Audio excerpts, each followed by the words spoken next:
So, this is a really bad time for our country, and I do recognize that. But if you're just a little bit smart about it, you can use this as an opportunity to turn your whole life around. I was a single mom with a good enough degree during the last recession, and now I own this house because during Trump's last presidency, I stuck every cent I could manage into some sort of investment account. And then when Trump wasn't president, I sold everything and used that money as a down payment. Even though I was behind my peers in every single way during my early adulthood, I got myself together and now I'm on target to retire by 51. So, how did I get here? I don't day trade, I don't short anything, I'm not selling a course. I think a lot of people get hung up on investing the same way that they get hung up on gambling. Everybody wants to be a quadrillionaire and retire before age 30. So they get stuck in this cycle of big risk, big reward. Sure, betting your whole life savings on red has an almost 50% chance of turning everything around for you, but it also has more than a 50% chance of leaving you homeless.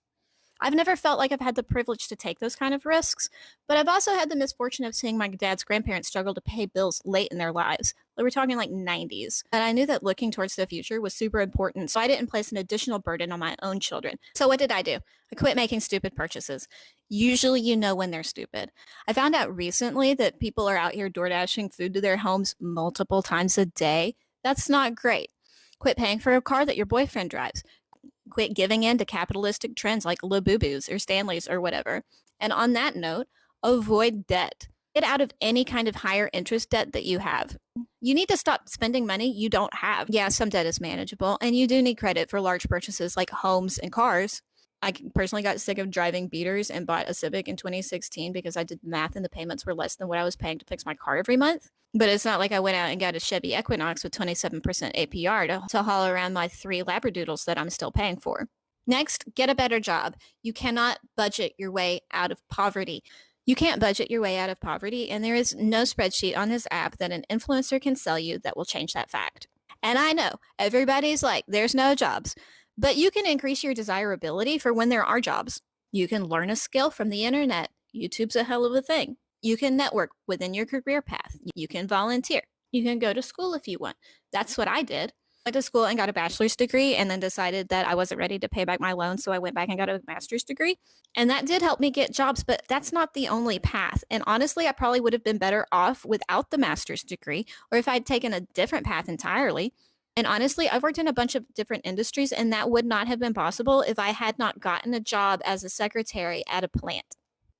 That allowed me to work my way through several different office positions, which was great for my resume. Apply to everything everywhere because experience speaks louder than education at this point. You need to take advantage of any kind of employer-sponsored retirement plans. There's 401ks, there's 403bs, there's 457s, there's employee stock purchase programs. There's all kinds of things that not enough people take advantage of. Often your employer will match some portion of your deposits, so you're leaving free money on the table by not signing up.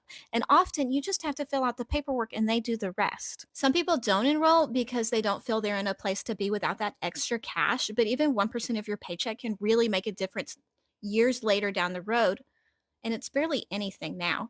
Not enough people realize the power of compound interest. I highly suggest saving up a month's worth of expenses, not only bills, but also your groceries and your fun money. No one talks about how stressful it is to be poor, but the moment you have 1 month's worth of expenses saved up, it's really a weight off your shoulders. I know people advocate for like 6 months or a year or whatever, but you don't need to start with that.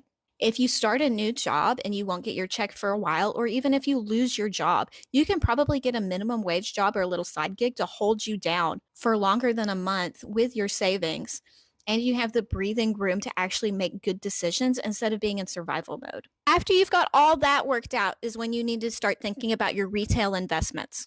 These should be made after your debts, after your savings. This is not something that you spend your last bit of cash on. If it's Wednesday and you have $20 to last you till Friday, this isn't it.